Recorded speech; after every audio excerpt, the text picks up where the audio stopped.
कक्षा 5 सब्जेक्ट हिंदी पाठ 5 पाठ का नाम है अनोखी सूझ। तो इस पाठ में बच्चों ये बताया गया कि एक बार देवताओं और दानवों में युद्ध हो जाता है। वो आपस में एक दूसरे को कहते हैं, अभी बुद्धि में अपने को दोनों ही श्रेष्ठ बताते हैं।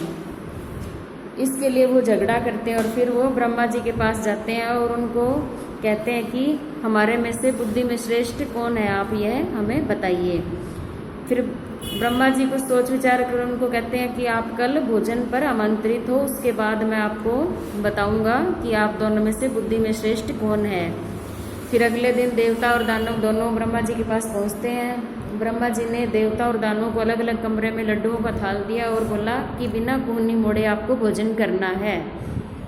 वही बुद्धि में जो शांतिपूर्वक करेगा वही बुद्धि में श्रेष्ठ होएगा। तो दानवों ने तो पूरे कमरे की हालत बिगाड़ के रख दी, कुछ लड्डू इधर फेंके कुछ उधर फेंके जमीन पर, कभी कोई दरवाजों के पास, इस तरह पूरे कमरे को अस्त व्यस्त कर दिया और ना ही वो ठीक से भोजन कर सके। और देवताओं ने शांतिपूर्वक आमने सामने बैठकर भोजन किया और ब्रह्मा जी ने उनको देवताओं को बुद्धि में श्रेष्ठ बताया। अब ये देखो शब्दार्थ, मान्यवर, सम्मान सूचक संबोधन, ब्रह्मा प्रजापति सृष्टि रचने वाला, शांतिपूर्वक शांति के साथ, मिष्ठान मिठाई या मीठा अन्न, मुंह ताकना, देखते रहना, टूट पड़ना झपटना। प्रजापति किसे कहा गया है? प्रजापति ब्रह्मा जी को कहा गया है। पहले दिन प्रजापति ने देवता और दानवों को क्या उत्तर दिया? पहले दिन प्रजापति ने देवता और दानवों को यह उत्तर दिया कि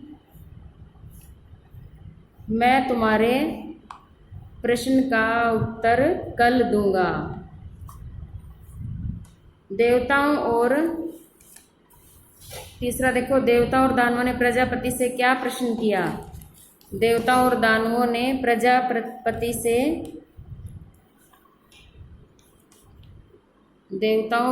प्रजापति से यह प्रश्न किया कि हम में से कौन बुद्धि में श्रेष्ठ है या अधिक बुद्धिमान है।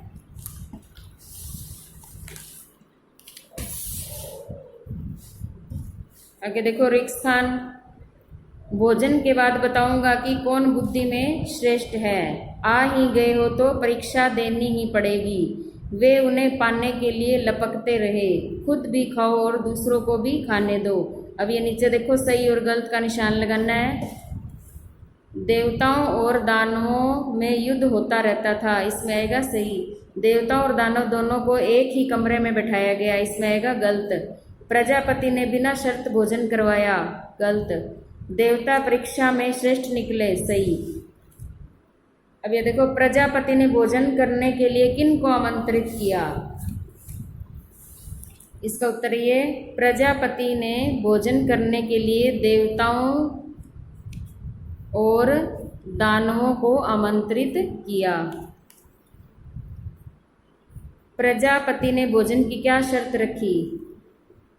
इसमें यह आएगा, प्रजापति ने भोजन करने की यह शर्त रखी कि कोहनी को बिना मोड़े देवताओं और दानवों को भोजन करना है।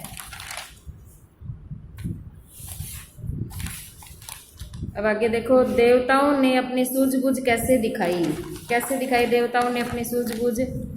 देवताओं ने आपसी सहयोग से एक दूसरे को भोजन कराकर सूझबूझ दिखाई।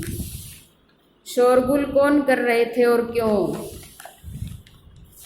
अब इसमें यह आएगा, शोरगुल दानव कर रहे थे, बिना कुहनी मोड़े लड्डू खाने के चक्कर में वे लड्डुओं को ऊपर उछालते, मुंह में लपकते। इस चक्कर में वे कपड़े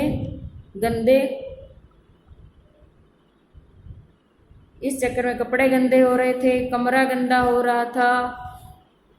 इस कारण दानव शोरगुल कर रहे थे। प्रजापति ने किसको श्रेष्ठ बताया और क्यों?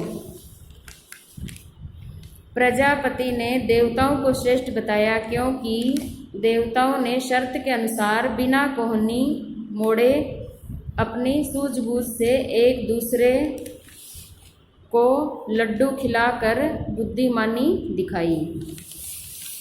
अब आगे देखो, टूट पड़ना एक मुहावरा है जिसका अर्थ है झपटना। इसी प्रकार नीचे मुहावरों का अर्थ बताए। चूर चूर होना, नष्ट होना, सूझबूझ दिखाना, बुद्धिमानी दिखाना।